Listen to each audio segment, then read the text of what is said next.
Hello, everybody. It's Dr. Boz. We are live here on Tuesday with an awesome guest in our presence. I have a glucose, fasted about 60 hours so far, a glucose of 81 and ketones of 4.3. But that is not the focus of today. Today, we are talking with a very special guest, someone who I feel a kindred spirit of, a woman who has taken on and leveled up her game in many areas of her life, but started young with some impressive stats in her teenage high school years, working for the National Institute of Health, doing research at the age of 16, 17, graduating from high school, heading into the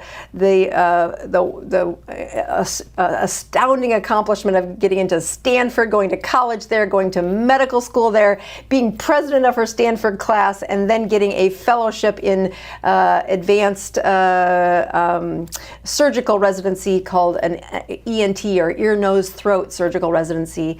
And then our star, our guest for today, well, then she quit. So I'm going to introduce you right off the bat to our guest today, which is Casey Means. Welcome to the show. Thanks for coming on. Thanks for being brave enough to do a live show with me. Dr. Boz, I'm so excited to be here and so happy to talk to your wonderful community. I love seeing the live chat going strong here. Yes, well, they all know that they're the best sound check possible. You'll see several of them say that the sound is good, which is, show up to watch a disaster is the first couple of years where there would always be one more button that I missed, but we have been hitting it out of the park for several consecutive years of not messing that up. Casey, welcome to the show. I really do mean that your resume is impressive. Your accomplishments are just, you can't hardly get to be a shinier example of how do you take on a motivation to change the world, really be disciplined in everything you're doing. And when you look at your story, I have been reading and I've been telling my folks about your book, A Good Energy. But I want you to share the story about the day that you quit. Tell us about what happened on that story. Ooh, well, I actually quit on my birthday. I think it was my 30th birthday or so, but probably the best gift I've ever given to myself. But it really came down to the fact that I was 9 years into my medical training, 4 years of Stanford Medical School, and then over 4 years of ear, nose, and throat, head and neck surgery residency. And I was just about to launch into the independent faculty world. No more training wheels, no more being a trainee.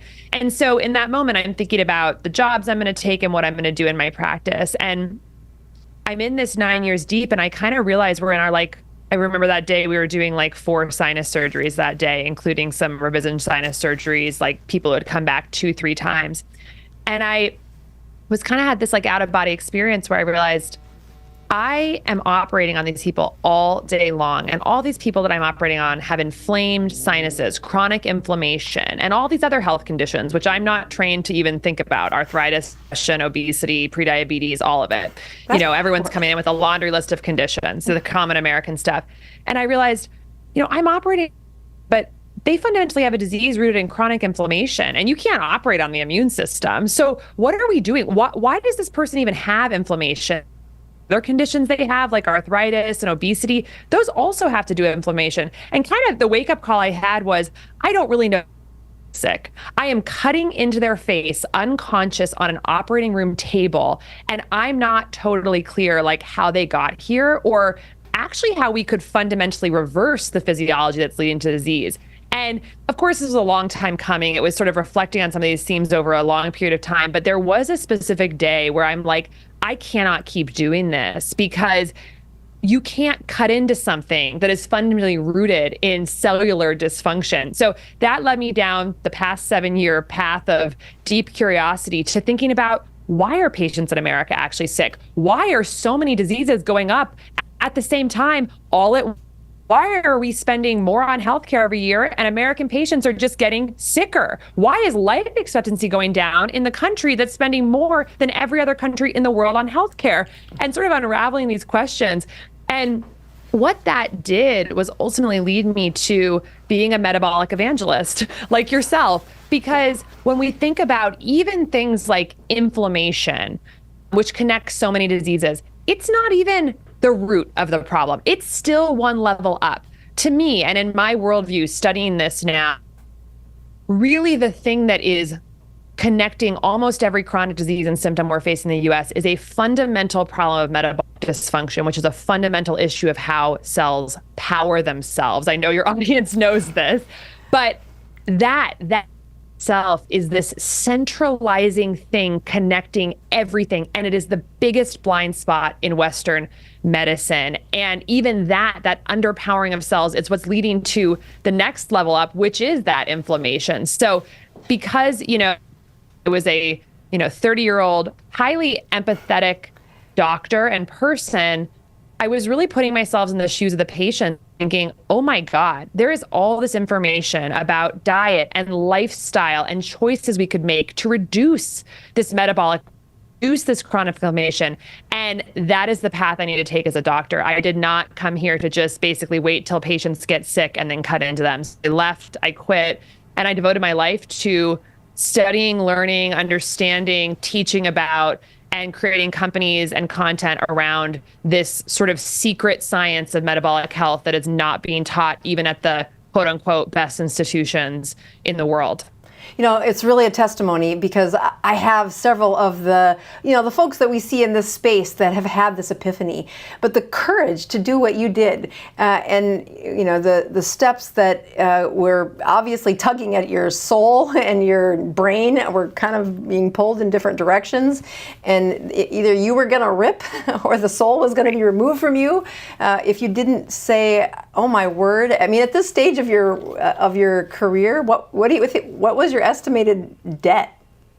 Oh, yeah. I mean, people are spending, $500,000 on education, and you're looking down the path of guaranteed mid-six-figure salaries for the rest of your life. There's not a big incentive to question the path you're on by any means. And I think you mentioned the soul. I do believe that part of why our system is so broken, a spiritual crisis. It's a spiritual crisis amongst doctors who went into medicine to help and to heal, and are unfortunately trapped in a broken system with incentives that are not aligned with patient health. And you get so deep into that before you realize it. And then I think a lot of people stuck not being able to practice the medicine they dreamed of practicing, you're so deep, and that creates an incredible internal friction. And I actually have so much compassion for doctors who are stuck in that. And yet I think we need to collectively have a lot more courage as a system. I mean, doctors are respected in society, and patients do listen to their doctors. And if every doctor in America could start preaching more about the value of diet, lifestyle, and metabolic health, transform. Oh, absolutely. And unfortunately, it's not happening right now. I have a passage in your book that I want to read in a minute here, but I know you've been faculty at several different of the areas, or when you're in a fellowship level, you're always teaching one of a fellow that's not in your area, or one of the residents. But I don't know, have you had the privilege of sitting in and listening to medical students interview to be in med school? Have you had that privilege in the last 10 years?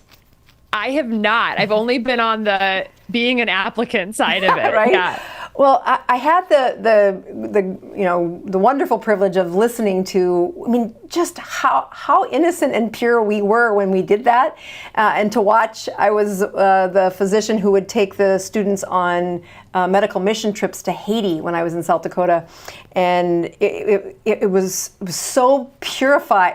They're so innocent. They have such aspirations, and I look at my friends and colleagues and say, I know we were just like that, but there is something that happens in this world of, you don't get into medical school unless you're a little competitive, and then the competition turns into this strange game that you wrote about in your book It's almost like the smarter you are, the smaller the real estate that you're going to be in charge of for the body.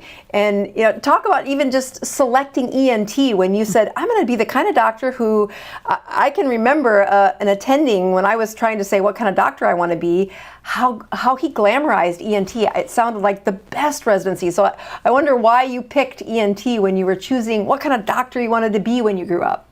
Yeah. I mean, for me, it was all really noble reasons.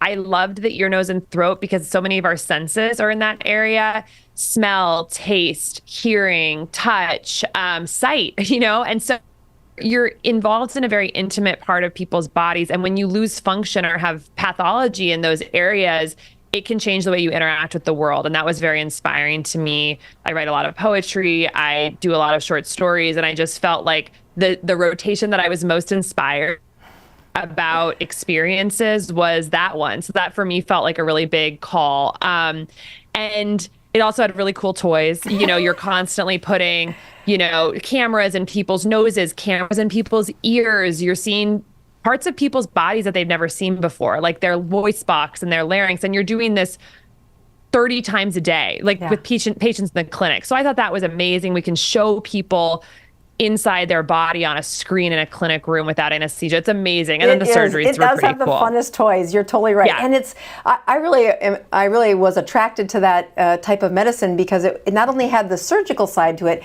it almost had like that primary care where you're really puzzle solving, and you start from a child. ENTs see kids all the way to to the last seasons of their life. So when you look at some of the passages, you'll be able to hear you as I read this passage, but I want to show one of my favorite paragraphs in your book, and I want you to maybe expound on this after I show it to the folks. So here's a section where she is talking about chapter 2, I think, is one of the best places to, if you only take time to read a little bit of Dr. Mean's book. Chapter 2 is where it's at, really looking at it. So she had talked about several of her health problems, and she writes this: while I ignored the root cause of my own health issues, the ENT department in which I worked was ignoring what might be causing the head and neck issues of patients who found themselves under our scalpels. I'm going to have my little right here. Take sinusitis, the condition that plagued one of the people she was talking about in her book, but also 31 million other people in the United States. Doctors describe the chronic sinusitis as this pain, pressure, congestion, headaches, drip, green, and discharge coming from your nose, but it is a chronic inflammation of tissue. But we never dig deeper. What causes that? The higher a person's blood sugar, the higher their likelihood of having sinusitis. You said 2.5 times likely to have diabetes. As you looked further into this, the inflammation in the nasal tissue with sinusitis, many of the inflammatory markers in this nasal tissue were also the same ones that elevated folks with heart disease, obesity, and type 2. Could it be that this has the same fundamental problem with an inflammatory overdrive that was showing up in the different parts of different areas of the body? So as I look at that, I just think that summarizes, if I could condense down, people come to this show, to this channel, they come to hear about medicine from a doctor because they're curious, but they usually stick around because they want something. And almost always, the first initial thing they're attracted to is the weight loss we teach about when people are in a state of ketosis. But I'm like, that is nothing. That's nothing compared to how many different places that when your body is working right, a whole bunch of other things change. So can you just lean into that a little bit, where when you were looking at some of this sinusitis, how did you back out of it? You leave this amazing practice with lots of lucrative potential to pay back those student loans, and now you become something that's, it's not that. So what did you do, and what had you diving into the sinusitis deeper?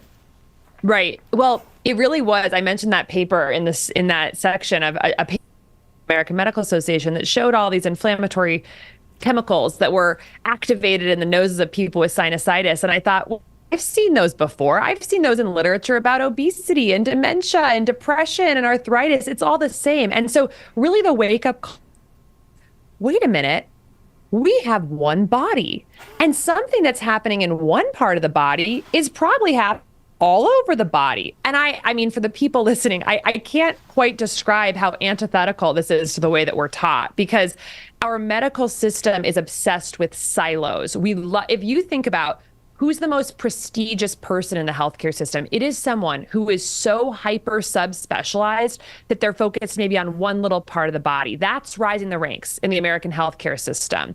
And what that is it blinds us to the connected disease and physiology processes that may be leading to a lot of these different branches of the same tree. So we look at the branches, we do not focus on the trunk of the tree. That is Western medicine. And as a subspecialist surgeon, I was deep on one of the edge branches of that tree, and I'd almost forgotten that the body is one thing. That's why the very first section of my book is called Everything is Connected.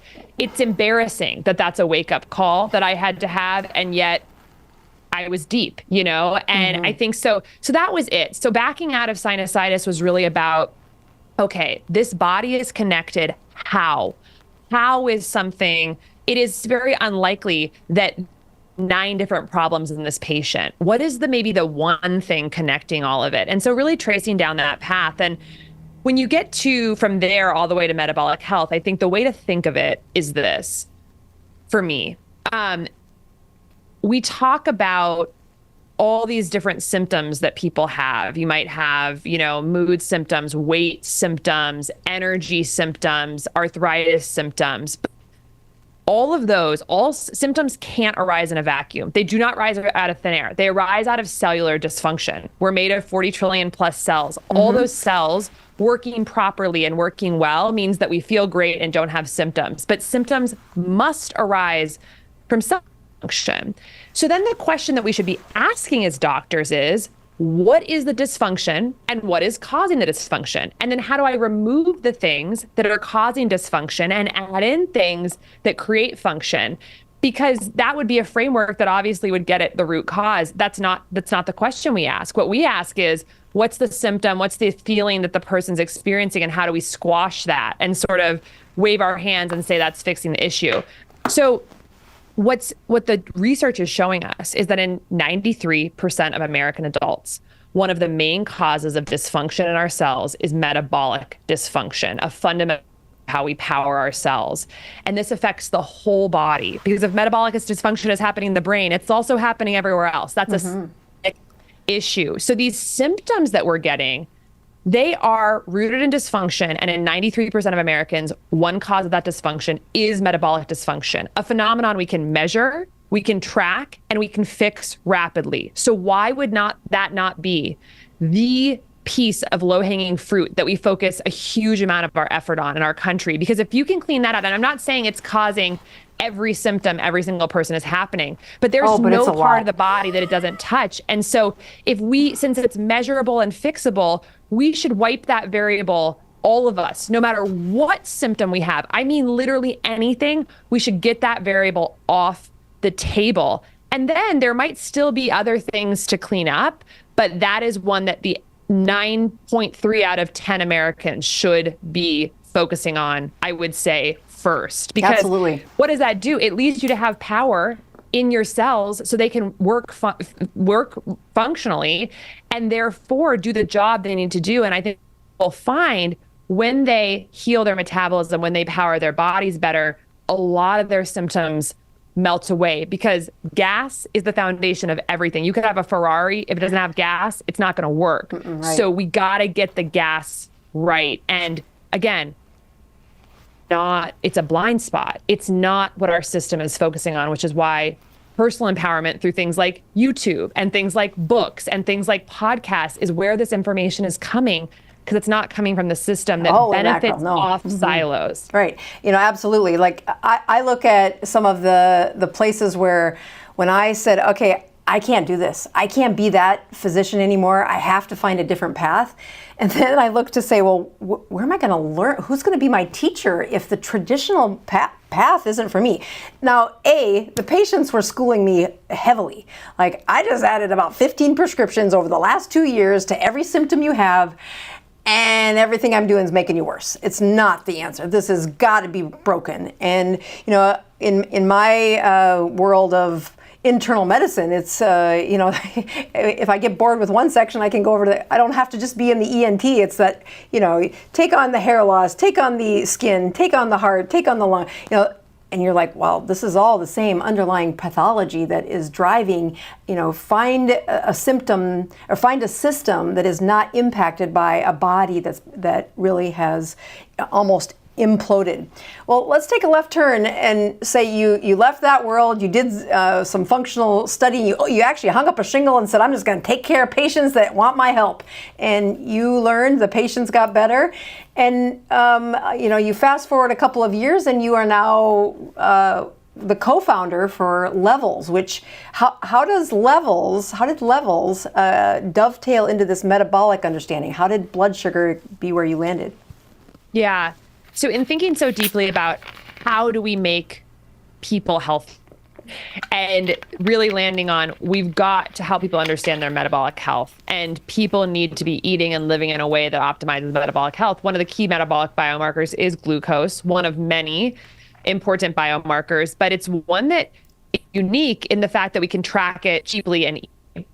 It's the only blood biomarker that we can actually track continuously with a sensor. So there's now continuous glucose monitors, which are used mainly, yes, which are used for, oh man, right on the bicep, that are used mostly in the care of type 2, people with type 2 and type 1 diabetes. And if you just stop for 1 second and think, okay, 95% of diabetes cases in the U.S., type 2 diabetes is almost entirely preventable. Yes. It's a lifestyle disease. And now 30% of teens have prediabetes. America, and 50% of all American adults now have prediabetes or type 2 diabetes, both of which represent full blood function. And it's a disorder of blood sugar. Why would we wait until people have a full-blown disease to give them a sensor to help monitor their glucose? Why wouldn't we give that to people earlier so they can track the trajectory of their blood sugar? Again, one of these key metabolic biomarkers, right, and actually learn to eat and live in a way that keeps their glucose levels in a healthy range. And so the idea was, okay, let's take this device out of just clinical practice, move it to proactive, preventative consumer use, and create sort of a brand and an educational platform around that, and a educational software so people can really understand what's going on underneath the hood of metabolism. Right now, you know how it is in the average primary care situation. A person is getting one data point of glucose once a year and trying to make decisions based on that. It's actually inconceivable. It's a crumb. And so it's just so thrilling to think that with this empowerment, this device, people can have hundreds of thousands of data points a year, see a full-blown movie of what's going on with their metabolic health, and make very simple dietary shifts and adjustments and choices to keep them right on track, to get out of the noise of yo-yo dieting and dietary philosophies and just understand what works for their individual body, and hopefully never have to walk into a doctor's and have a bomb dropped on them about blood sugar levels, because you're in control of it. So Absolutely. You can do this with a glucometer for sure, but I think that the continuous glucose monitors, the granularity is so empowering. So that's why we started Levels, and it's all under the umbrella of how do we scale understanding about metabolic health and individual empowerment. Yeah, I was just about to show off my my own report saying, oh, I turned off the Bluetooth so that it's not recording for the last few minutes. But I mean, to look at some of the interventions that helped me exit the chaos of, a glorified matchmaker between diagnostic code and symptom and prescription, and I figured that out. I mean, all this studying, all this intense learning to be whittled down to really a monkey of, matching these two sides together.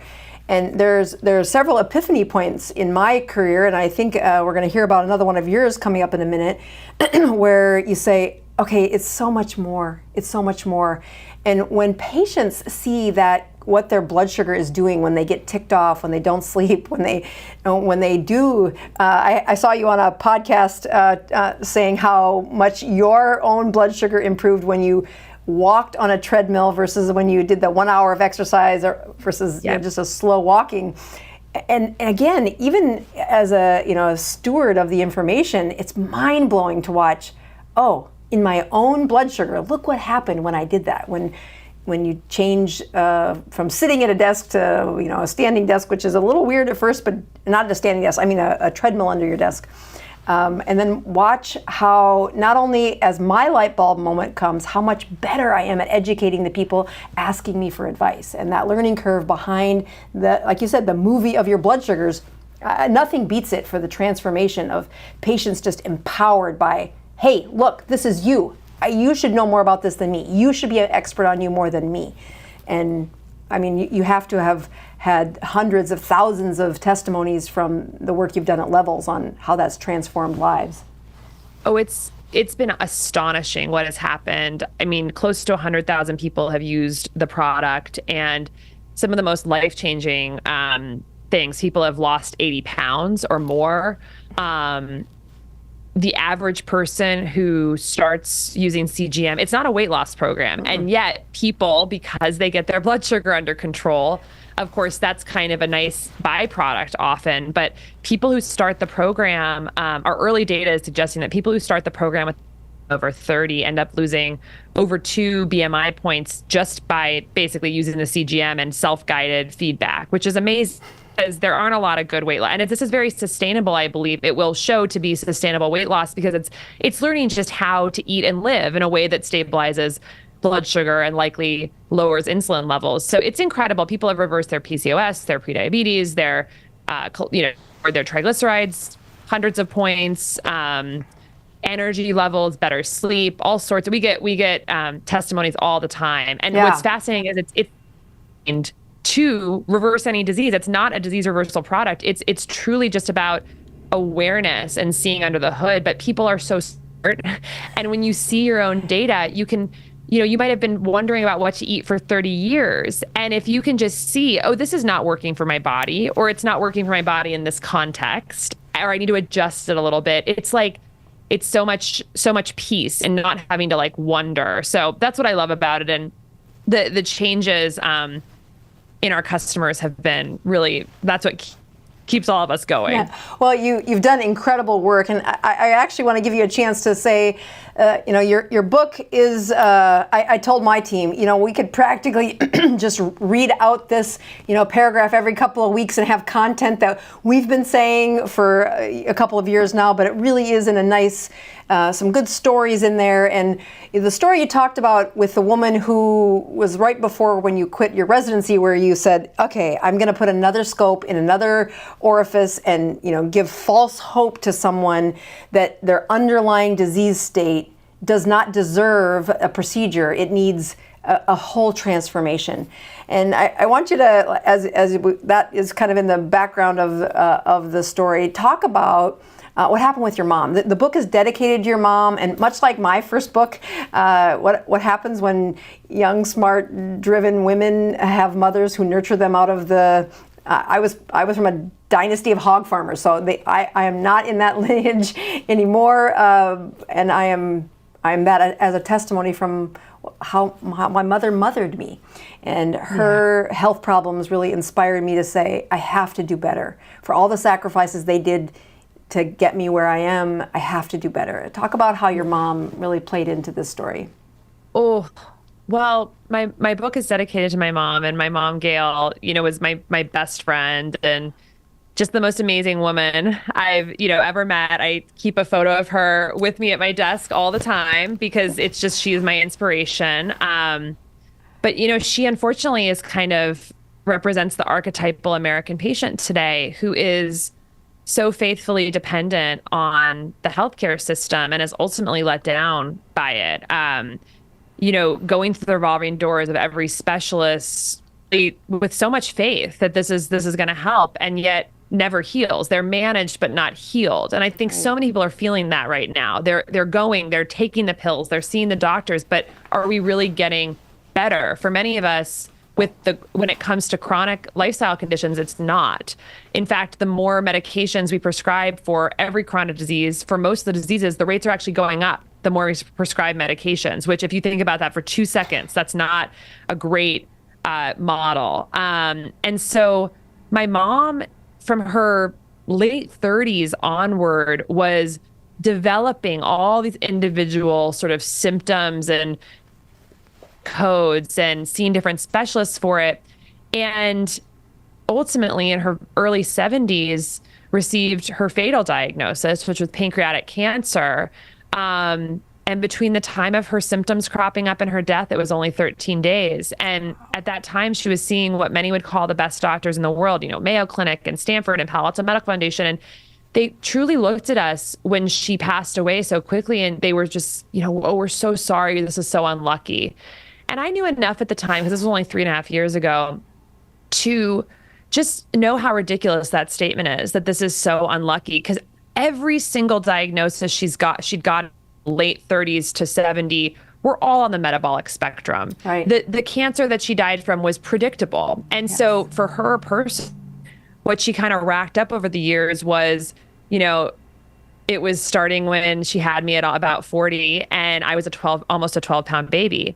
So I was fetally macrosomic. I was basically a big-bodied baby, which is a clinical diagnosis. And we know that fetal macrosomia portends metabolic issues in the child and the mother. Then she couldn't lose the baby weight in her 40s. She was obviously insulin resistant. She had the huge baby. She couldn't lose the baby weight. Then, of course, had a really tough menopause, vasomotor symptoms, mood symptoms. So welcome here to my clinic. Yeah, exactly. And then she gets into her 60s and just check. High blood sugar. You have prediabetes. Here's metformin. High blood pressure.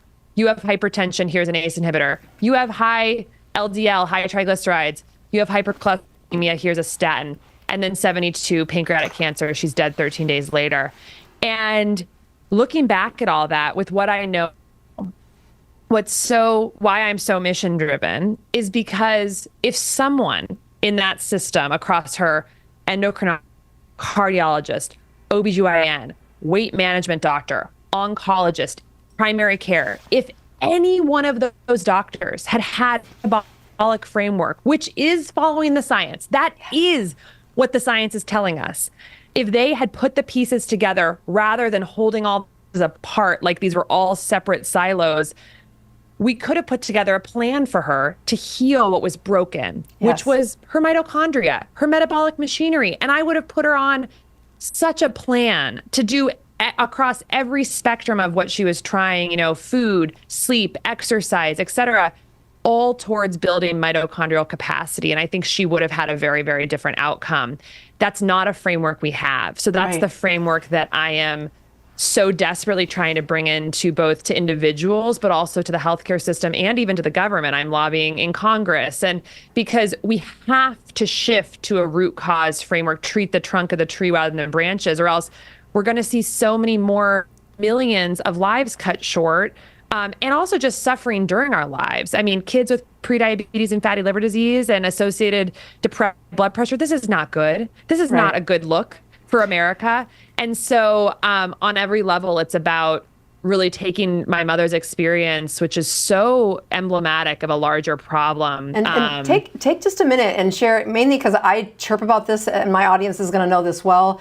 And so I want to be not the only one saying it. So I'm going to tee you up to tell about the experience where, what pancreatic cancer means. You knew the state of her health and the severity at which she was diagnosed. And then what the best doctors in the world were doing.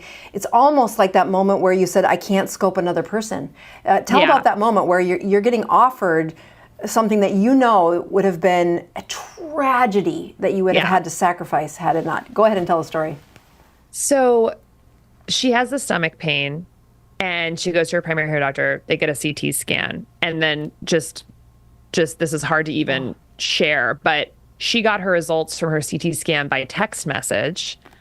which said that she had stage 4 widely pancreatic metastatic cancer. That's the world we're living in, is that it's an auto-generated, reply. So we're sitting there with this diagnosis, and it was so interesting. My mom was very spiritual, and she was very tied in with sort of, I would say, the bigger picture, and connected really to source and to God. And she knew when she got that text message that her time was going to be very brief. And I don't know how to explain that, but it wasn't like a defeatist thing. She just knew a lot of things came together, and she thought, this is my time, and this is going to be very fast. And I really do not, everyone knows stage 4 pancreatic cancer is not a good outcome no matter what. And she knew very clearly she would talk to the doctors, but that she probably wanted to take a palliative approach. Of course. So next day, of course, we're at Stanford, we're at Palo Alto Medical Foundation, we're seeing the medical oncologist, radiation oncologist, the surgical oncologist, everyone, the palliative care doctor, we're in there. And they basically, my mom told them what she thought and what she wanted. And their approach was, that's ridiculous. We have to do full court press. And at the time, by the way, because her liver and spleen were failing because of metastases, her red blood cells were like nothing. She was so pale, and she had to get blood transfusions actually just to stay alive because her tumors were basically eating up her red blood cells. So she's on every other day, full day transfusions. They're saying, we need to do a liver biopsy. We need to start chemo. We need to start radiation. We need to do all this stuff. And she said, I don't want to do any of this. And what was so astonishing was that they made us feel so much shame about her decision to die at home with her family, even though she deeply knew that she was rapidly retreating. And it almost, how can we just kind of like sell this car for parts, okay, we can get, and I know they're not thinking about the bottom line, these doctors, but we're in a system that thinks about intervention as such. We are so focused on intervention, and that is because it is so lucrative for our system. And again, none of these doctors were bad people. We're just trained in the system. So it was like full court press, we'll do everything. But this was the wrong time to have full court press. The full court press should have started at 40. When she had a pound baby, where no one said anything to her. So she was strong enough and smart enough and had the full support of our family to know that this is not the right path for her. I'm not saying it's not the right path for anyone. And we had the most beautiful 13 days of my entire life at home, my whole surrounded by flowers and candles, looking at the ocean. We spent her last day of consciousness at her grave site, which was a natural burial. She died in our arms, and it was the most powerful experience that I've ever had, will ever have.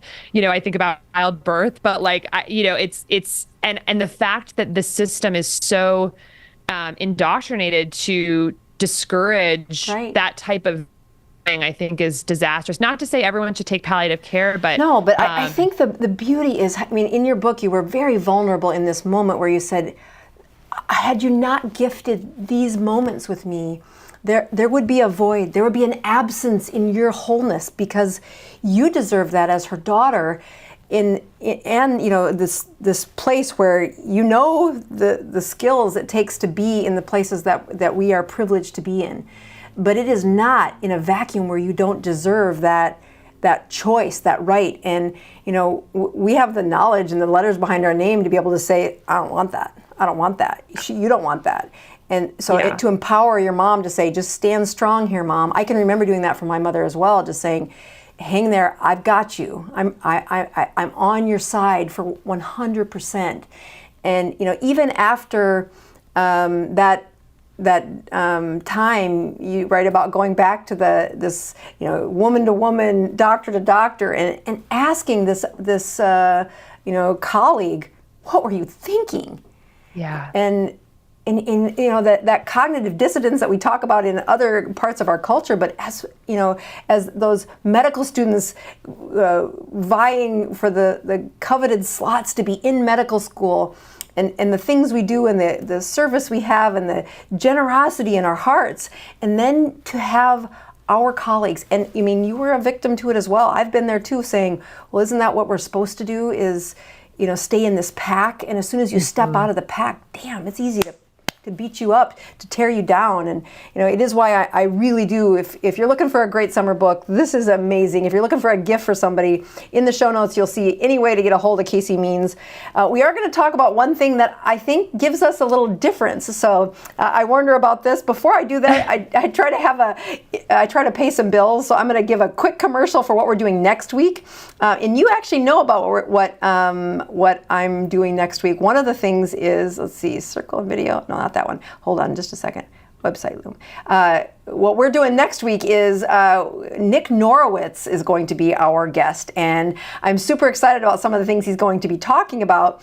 He is returning, and we continue to have a pretty good dialogue on how do you teach metabolism and how do you really launch some of this education for free on YouTube and having these honest discussions.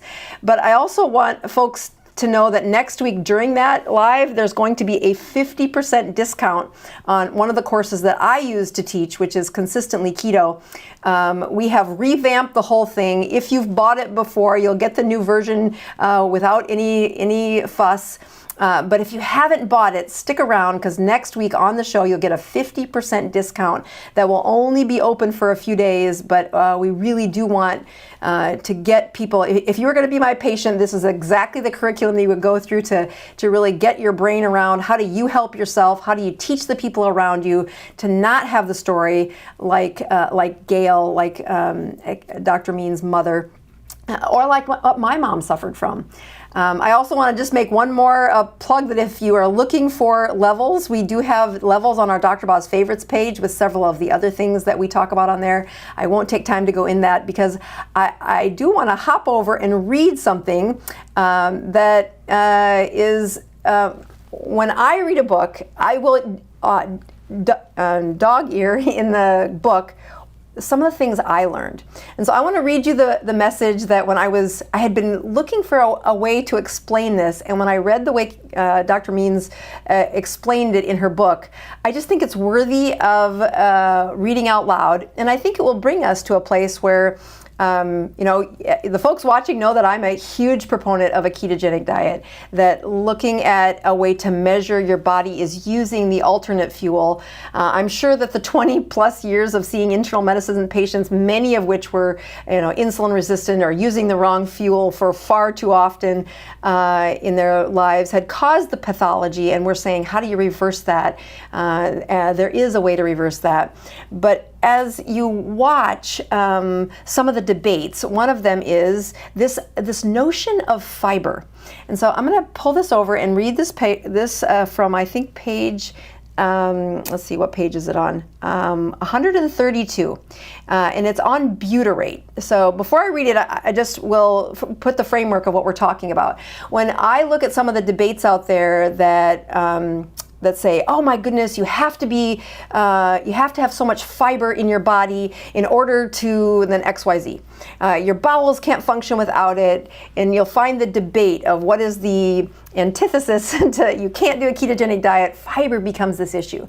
And in fairness, I have been the physician in my first 10, 20, 15 years of writing about fiber. How do I get fiber in them? And of course, it was really easy for me to let go of it when they were in a anti-inflammatory ketogenic state, but there was this tickle in the back of my brain that said, how do I explain how those short-chain fatty acids become butyrate when there's no fiber? So I'm going to read these two paragraphs because I think it will set up the framework, and then we can talk about a very poignant question which I think will be driven home. All right, so butyrate is a key signaling molecule in the body that serves as a positive regulator for mitochondrial function. Higher levels of butyrate are correlated to reducing depression, obesity risk, and two states that are tied together for the mitochondrial dysfunction. Butyrate is a short-chain fatty acid produced when bacteria ferment fiber in the gut. And this is specific at the end of that small intestine, at the beginning of the large intestine, these very special cells by the gut lining cells, and it enters the circulation. So once those cells do what they're going to do to the bacteria, plus those short-chain fatty acids, short-chain fatty acids and inside your system you get butyrate. Butyrate production is a key reason why high fiber diets are touted as so beneficial. Often ketogenic diets are theorized to be problematic partly because of the lack of fiber. However, people on a low fiber ketogenic diet still can reap the benefits of butyrate by making it themselves in their own cells, bypassing this microbiome. When the body is starved of carbohydrates, the liver will make a chemical called BHB, beta hydroxybutyrate, a chemical almost identical to the butyrate formed in the gut bacteria with the addition of an oxygen atom, yielding a different pathway to give your cells the same good energy. So on a high fiber diet, you may find about 50 grams of butyrate a day are made by this gut bacteria. On a ketogenic diet, you make a similar amount or more. And then you go on to say that you can thrive on a high fiber or a low fiber diet, which brings me to this question that I get folks asking me a lot. When you look at the spectrum of the diet wars, if you would, and then you try to frame up how a body is healing or is suffering, and then the advice you give as a physician. You know, if you could push rewind, let's say your mom's in her 50s. So she's got several of these metabolic issues. They've been going on for a couple of years. You've got the big baby, the pre-diabetes, and that before she gets all of the list of big big symptoms. And I know this answer might change based on the patient, which is why I'm specifically asking about someone that I know you care about. What diet would you have told your mother to go on? Oh my goodness. It's such a great question, Dr. Boz, because I've thought about this a lot. Like, what would I have counseled my mom, what I know now? And I think there's some, I can't say specifically like a specific dietary ideology.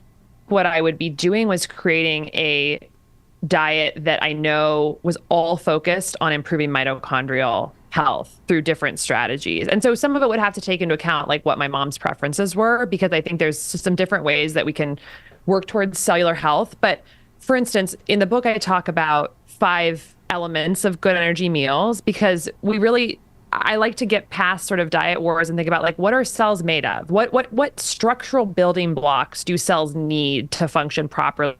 So for instance, like one of the elements of a good energy meal is omega-3 fatty acids. And I think antioxidants and micronutrients are very important for managing oxidative stress and, really healthy protein sources, because we are literally made of amino acids and things like that. So what are the biochemical elements we need for cellular health? And then how do we get them? And how do we take away things from the food that are hurting our cells, like pro-oxidant foods, like seed oils, refined added sugars, refined grains that the body just doesn't need any of. Literally doesn't need a single gram of refined industrial seed oils or refined ultra-processed grains in a lifetime. So those, of course, would be out. And then giving her foods that we know support cellular health. And then from the standpoint of, like going more low carb versus more a high fiber diet, I think, to be totally honest, what I would want to do is track a lot of her biomarkers and just make sure we're staying on target. So I would have her on a continuous glucose monitor. I'd be getting her metabolic biomarkers once a month. I'd put her on a ketone monitor doing 2-3 times a day. We'd of course be doing intermittent fasting to a level that hopefully wouldn't up her cortisol and her inflammation from stress, but enough that we're keeping her blood sugar extremely low. I'd want blood sugar on the lowest end of normal. And I'd want some ketones in the system, just knowing that we're starving the body, of excess glucose. And so, but from that standpoint, I think there's different ways that we could do that. Like if she were on a high fiber, more plant-based diet, I'd put her on, still want to make sure that was keeping blood sugar low and stable and that ketones. If she wanted to be more on a ketogenic diet, I'd make sure we were being very thoughtful about sourcing and high quality meats and, maybe supplementing with some fiber sources as well, just, for gut health and things like that. But fundamentally, I'd be tracking her, making sure that like glucose was on the lowest end possible. She had some ketones in the system and that her triglycerides, fasting insulin, HSCRP, liver function tests, some of her key metabolic biomarkers were like the most optimal range possible. So I can't say like what specific diet, but it would be, the commonalities would be 0 fine grains, 0 fine sugars, 0 industrial seed oils, all organic, ideally all regenerative, highest quality foods we can, no pesticides, intermittent fasting, and making sure that her metabolic biomarkers were all moving towards the optimal range and adjusting month to month. That's basically how I think I would. And probably maybe some extended fasting if she could tolerate the sort of stress of that hormonally.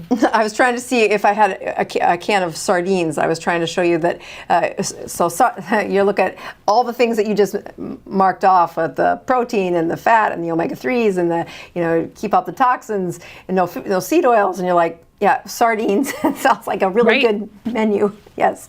Truly, sardines on a flax cracker. I'm like zero carbs, omega-3s, protein. It's maybe put a little sauerkraut on top, not good. And it's like, it's that complicated, right? So the issue with how my mom's plan was put together was that no one knew anything about nutrition. So essentially, they just said you need to lose weight. Yep. So what my mom did was everything wrong. Nothing that supported her mitochondria. Yet she sure spent a lot of time and money and effort on diet stuff, but it wasn't targeted at the right thing. So what my mom did, you'll laugh, she focused on these food systems. Like there was one in the 90s and early 2000s called Nutrisystem. Oh yeah. Which is just, it's like junk. It's basically refined grains and a bunch of, it's totally unfresh, so it's totally nutrient devoid. But she thought she was doing the right thing and she was spending money and she was trying. But of course, that did nothing to support her mitochondria and did nothing to support her cellular health. So if we could have taken her effort and pointed it towards what actually matters and then tracked it, I mean, it would have been so simple. She did not have the right people speaking to her about these concepts. And then in terms of other lifestyle factors, I think about, she had a trainer and they were doing some gentle working out. So she was kind of checking that box. But like, I'd have a resistance training every major muscle group a week, building up huge leg muscles to absorb glucose, make her insulin sensitive, pump out those myokines. I'd be having her do zone. And so, intense resistance training and then dispose of that glucose and promote mitophagy with some swimming or some slow jog hour several times a week. And then I'd have her definitely walking 7,000 to 10,000 steps a day at a minimum to dispose of glucose throughout the day. So we could have crafted a workout working out. It just wasn't the right stuff, And so put her on a plan that actually builds more mitochondria, recycles mitochondria, and disposes of glucose in the mitochondria. Yeah. And then there were things that I don't think we even knew about in the, 20 years ago, like non-toxic living. I mean, she was still using scented products and conventional makeup, and we were using, normal household cleaning products, but I would have cleaned out our whole house, rid of all the mitochondrial disruptors in her home, and basically just gone pillar by pillar and focused the arrow at the mitochondria on every level, which is not that complicated. And I think we would have seen rapid healing. Yeah, so I'm going to take a win there because so I know you have a sweetheart that is in your life, and I am about to celebrate, I think, 30 years of marriage here to my husband, and he says things that irritate me, and one of the things is usually what I've said to him, and he goes, "You're not on the ketogenic diet unless you're making ketones." So when you talk about that kind of metabolism, that, I mean, you and I both can see that bottom line is you have to have both of those fuels available to your cells in order to get this repair energy, this hormonal and subcellular chemistry set that really does undo many of those years that we did get it wrong as an industry. We did, even our own mothers didn't get the benefit of how do we course correct in time to keep them out of the grave. And, I think that legacy lives on in the commitment and the work that you do. And I hope that I honor my mom by doing whenever I'm trying to decide is what we're putting on the market a good idea. I think, would my mother either benefit from this or take this, and it's just a great framework to say, am I doing the right thing? And when I can say yes, that it would be something I'd tell my mom to do, I really feel like I'm honoring what she gifted me as being such a wonderful mom, but also to say, how do you be the change in the healthcare system that could get us out of the ditch. At the end of my show, I usually answer questions from the audience. I'm going to take a couple of things before I give the final question, which I think you're going to see maybe some of the best ideas from Dr. Means here. They ask if you have a specific podcast, and I know you do the Levels interviews like quite often, but is that where you'd find your voice on a podcast? Is the Levels? Well, I have to plug the podcast we did together because I got to interview you and I learned so much. That's on the Levels YouTube channel. And yes, I do interview about once a month experts in the metabolic field like Dr. Boz, and that's a great place to look. And then I also have my own YouTube channel, which is just Casey Means MD, which is most of my that's a great place to kind of see any video content of me, but I don't have a podcast of my own. Well, we have that. I call this my podcast too. I know it's just on YouTube, but we have all those links in the show notes below. So if you want to find that, you'll find that there. So the final thing that I posed, and I gave you a little hint a few hours ago to say, how would you answer this? So I hope you've had a little time to reflect. And I'll share my idea first, and maybe that'll give you just a little bit of framework to say, all right, I'm 52, be 53 in another few months, and you're in your 40s, I'm guessing, just based on the timeline.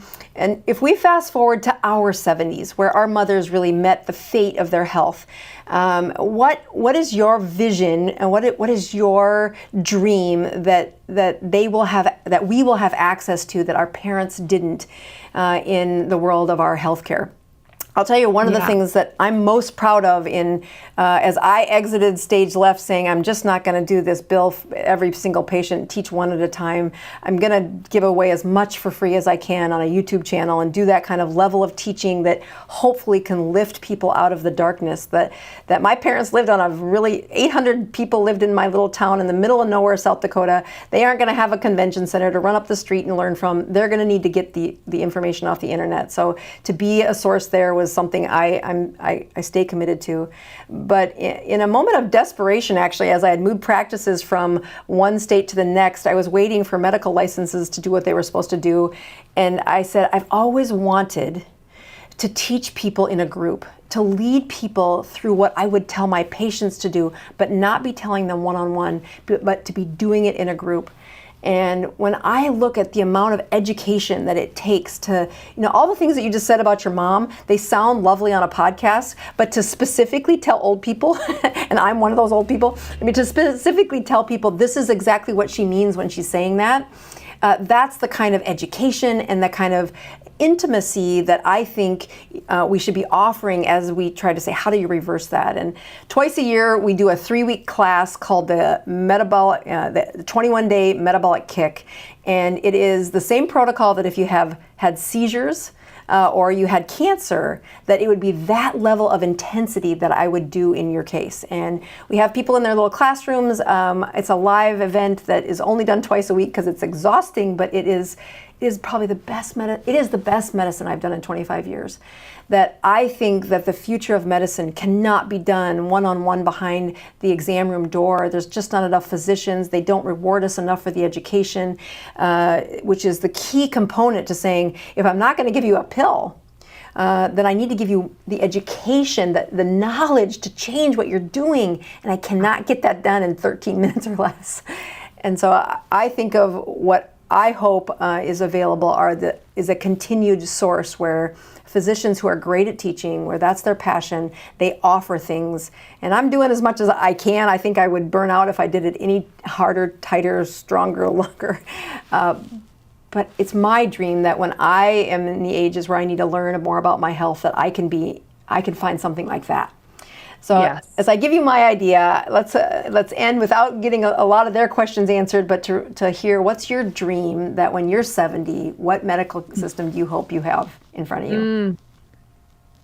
Well, I love it. +1 to everything you said. I mean, community and getting the tribe back together. This living it's not working for us. And I describe why in chapter 9 of my book. We're not meant to be so isolated and doing these virtual visits with doctors one-on-one. And so I think that's a key part of it. I think that what really excites me is that we're living at the most exciting time in history for healthcare, because we have the best of the new advances. And we also know so much about traditional indigenous wisdom global traditions of health. So we're actually living at a time when we can access more information about every part of the world and throughout history about what worked for health, which of course our system has forgotten, but we have the power through the internet and books and travel to learn this. But we also have the best of technology, like the ketone monitors, the glucose monitors, the continuous monitors, the direct to consumer lab testing, the go in and get a clearly scan for your heart. Like, so my vision for the future is that the system is able to integrate these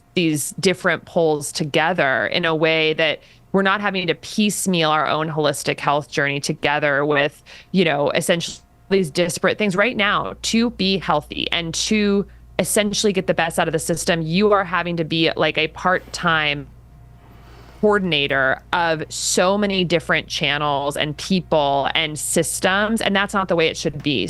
You could bring that together, and what incentive model makes sense financially to allow that to be feasible so that you can go in and get, a very deep understanding about nutrition and, potentially building in some, global traditions about nutrition and, Ayurvedic or Chinese medicine, all these things, while also getting a continuous glucose monitor, a continuous ketone monitor, if you'd like to get a DEXA scan twice a year, and maybe the GRAIL testing to see a liquid biopsy for cancer, and access to these things that right now you're having to piecemeal direct to consumer. So basically bringing the best of the old and the new together to take us to where we have the potential right now, which is the longest, healthiest, happiest lives in human history. We're just not putting it all together well. And if we are, it's basically a full-time job and very expensive. So how do we actually make that just the standard of care? I think the more people who are piecing it together for themselves, the more we're going to be able to this model for like what the system then needs to scale and recreate. So I'm very hopeful. The technology and tools and information is there. It's now how create like a sustainable business around it within the realities of a capitalist system. I think that's really, and I think it's possible. So, yeah. Well, from somebody who's rooted right there in Silicon Valley, where innovation and ideas spark out of the woodwork, out of the cement walls from your city, and really then trickle throughout the minds and the hearts and the souls of companies that say, yes, we do want the innovation to meet with the core of our race of relations, and that small town of 800 people. What it really taught me was that community is a huge part of your health, and that isn't to be taken for granted. But sometimes people have a tough time finding their community in the populations we live in right now. So I think your answer is beautiful, and I want to be your patient then.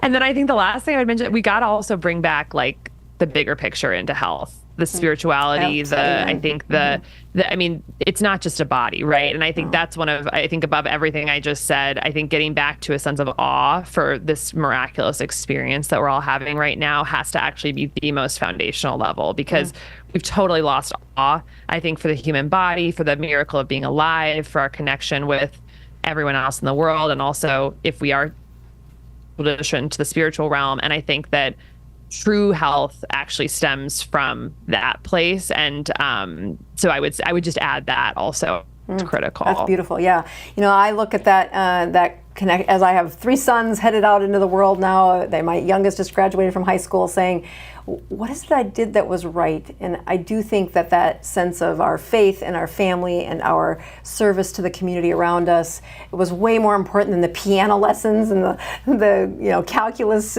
tests. It was that connection to the world around them in a way that was genuine, that was raw enough to see the pain and the pleasure and the gratitude that is taught by the examples in your life. And clearly your mother did an amazing job of that. Look at your testimony to her love for you. And I'm just super thankful that you have a book out there that folks can disappear into and really come out the other side of that book with a better set of knowledge around them. So hang on the line just a little bit, Dr. Means. We're going to say farewell to our team out there. We will see you next Tuesday for another live from a guest, which I don't do this many guests on my program, but Nick Norowitz is a fun one to pick his brain, and we will unpack that together.